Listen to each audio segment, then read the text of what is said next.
Folks, and welcome back to yet another video from my channel Interactive Education, running for the best education possible from the student to the student. मैं हूं जयदीप सिंह और मैं आ गया हूं वापस एक और 10th स्टैंडर्ड का हिस्ट्री चैप्टर लेकर जो है the age of industrialisation. Basically जब भी आप वर्ड इंडस्ट्री के बारे में सुनते हैं तो आपके दिमाग में सबसे पहली चीज क्या आती है? आप मुझे बता सकते हैं क्या आती है? जरा सोचिए, आपके दिमाग में क्या ये आता है? ऐसी फैक्ट्री जहां पे चिमनी है, बड़ी बड़ी बिल्डिंग्स हैं, धुआं निकल रहा है, क्या ये आपके दिमाग में आता है? या क्या आपके दिमाग में ये चीज आती है जहां पे मशीन्स हैं, असेंबली हो रही है, बहुत वेल डेवलप्ड है, इंफ्रास्ट्रक्चरली टेक्नोलॉजिकली बहुत ज्यादा काम हो रहा है? क्या आपके दिमाग में ये चीज आती है? चलिए, आई होप आपके दिमाग में यही चीजें आती हैं, because in general whenever we think of an industry we think of big big factories और टेक्नोलॉजिकली एडवांस्ड प्लेसेस।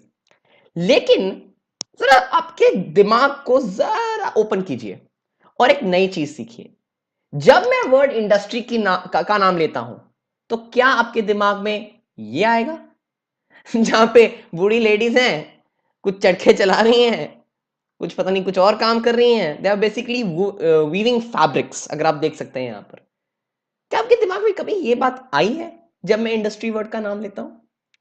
या इसको भी छोड़िए, क्या आपके दिमाग में कभी ये आएगा, इतनी बेसिक मशीन, कहां हमने वो इतनी बड़ी फैक्ट्री देखी जहां पे कार्स असेंबल हो रही हैं इतने एडवांस टेक्नोलॉजी को यूज करके, और कहां पे ये है छोटा सा तो चरखा है गांधी जी जैसा?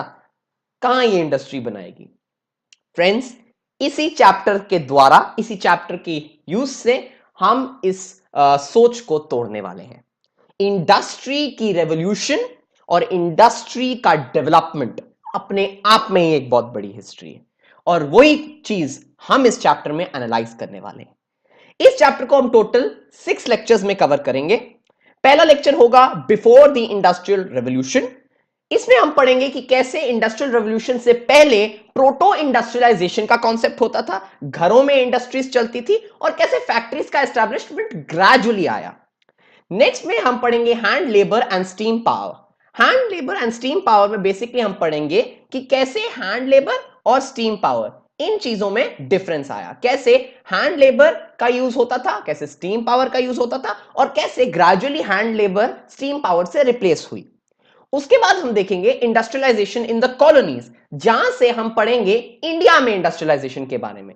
कॉलोनाइज्ड कंट्रीज में इंडस्ट्रियलाइजेशन का क्या रोल था, इंडिया में इंडस्ट्रियलाइजेशन का क्या रोल था, और इंडिया में इंडस्ट्रियलाइजेशन कैसे इंडिपेंडेंस मूवमेंट से भी लिंक हुई। फिर हम पढ़ेंगे फैक्ट्रीज कम अप, कैसे फैक्ट्रीज आई, फैक्ट्रीज सेटअप हुई, और कैसे बड़े बड़े इंडस्ट्रियलिस्ट इंडिया में एस्टैब्लिश उन्होंने फैक्ट्रीज की, और कैसे वो बहुत सक्सेसफुल हुई, और वो कैसे बड़े बड़े बिजनेसेस एस्टैब्लिश हुए। फिर हम पढ़ेंगे पेक्यूलियरिटीज ऑफ इंडस्ट्रियल ग्रोथ, कैसे इंडस्ट्रियल ग्रोथ सिर्फ इकोनॉमिक से रिलेटेड नहीं है, सोशल और पॉलिटिकल एस्पेक्ट्स भी इंडस्ट्रियल ग्रोथ में इन्वॉल्व हैं। और फाइनली हम पढ़ेंगे द मार्केट फॉर गुड्स, जहां पे हमें बताया जाएगा कि कैसे गुड्स का एडवर्टाइजमेंट किया गया, लोगों को लुभाया गया गुड्स खरीदने के लिए, और कैसे मार्केट एक्सपैंड की गई। Clear? So I hope you understood. This was the introductory lecture for this chapter. I hope you are interested to learn this chapter. बहुत इंटरेस्टिंग चैप्टर है, मजे से कवर करेंगे। So thank you very much for joining me. Goodbye. I hope you understood everything. In the next lecture, we will be discussing the first unit of this chapter, which is before industrial revolution. Thank you very much for joining me. To go to the next lecture, simply click here. Goodbye. Thank you for your time and have a good day.